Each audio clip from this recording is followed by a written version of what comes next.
विधानसभा चुनाव में मिली हार ने राजद के लिए मुसीबतों का पहाड़ खड़ा कर दिया है।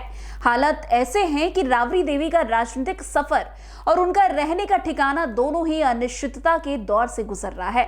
10 सर्कुलर रोड का सरकारी आवास छोड़कर वे अभी 39 हार्डिंग रोड वाले बंगले में शिफ्ट हो चुकी हैं, लेकिन ये सुख भी ज्यादा दिन का नहीं रहने वाला। नियमों के मुताबिक करीब 3 साल बाद उन्हें ये बंगला भी खाली करना पड़ सकता है और फिर सिर्फ एक साधारण आवास उन्हें मिलने वाला है, वो भी सिर्फ एक विधान परिषद के रूप में। सत्ता और सुविधा के साथ जीने की आदि लालू प्रसाद और उनका परिवार, ये दौर वाकई उनके मुश्किल भरा रहने वाला है। राजनीति भी यही है कि कभी आसमान पर तो कभी जमीन पर। फिलहाल राबड़ी देवी बिहार विधान परिषद में नेता प्रतिपक्ष है। परिषद में कुल 75 सदस्य होते हैं और नेता प्रतिपक्ष की कुर्सी पाने के लिए किसी पार्टी के पास कम से कम 9 सदस्य होने जरूरी है।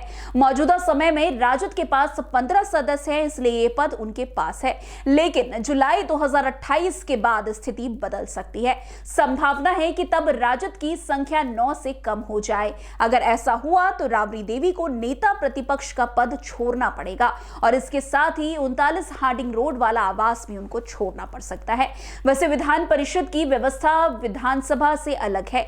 ये सदस्यों का कार्यकाल 6 सालों का होता है और हर 2 साल में 1/3 सदस्य सेवानिवृत्त होते हैं। इस वजह से पार्टियों की संख्या ऊपर नीचे होती रहती है। यही कारण है कि राबड़ी देवी को पहले भी 2 बार नेता प्रतिपक्ष की कुर्सी से हाथ धोना पड़ चुका है। वैसे प्रस्तावित स्थिति एक बार फिर बड़ा कारण विधान परिषद चुनाव का समीकरण भी है। परिषद की 75 सीटों में से 27 सीटों का चुनाव बिहार विधानसभा के सदस्य करते हैं, जबकि फिलहाल विधानसभा में राजद के पास केवल 25 विधायक ही हैं, जबकि जीतने के लिए एक उम्मीदवार को कम से कम 31 वोट चाहिए। मतलब साफ है कि राजद अकेले कुछ नहीं कर सकता, सहयोगी दल का पूरा समर्थन जरूरी है। लेकिन कांग्रेस और राजद के बीच चल रहे तनाव को देखते हुए कुछ अभी कहा नहीं जा सकता।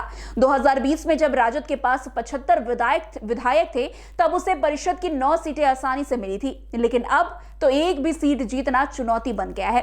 राजद की राजनीति का फिलहाल मोड़ पर खड़ी है। एक गलती, एक टूटन और हालात पूरी तरह बदल सकते हैं। आने वाले दिनों में राबड़ी देवी की कुर्सी भी और उनका आवास भी दोनों ही जोखिम में है।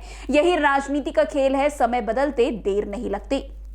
अब देखना दिलचस्प होगा कि 3 साल के बाद लालू परिवार में और कौन-कौन से भूचाल सामने आते हैं। तो आज की इस खबर में बस इतना ही। अन्य खबरों में हमारे साथ ऐसे आगे बने रहें और देखते रहिए। तब तक के लिए NBC 24। धन्यवाद।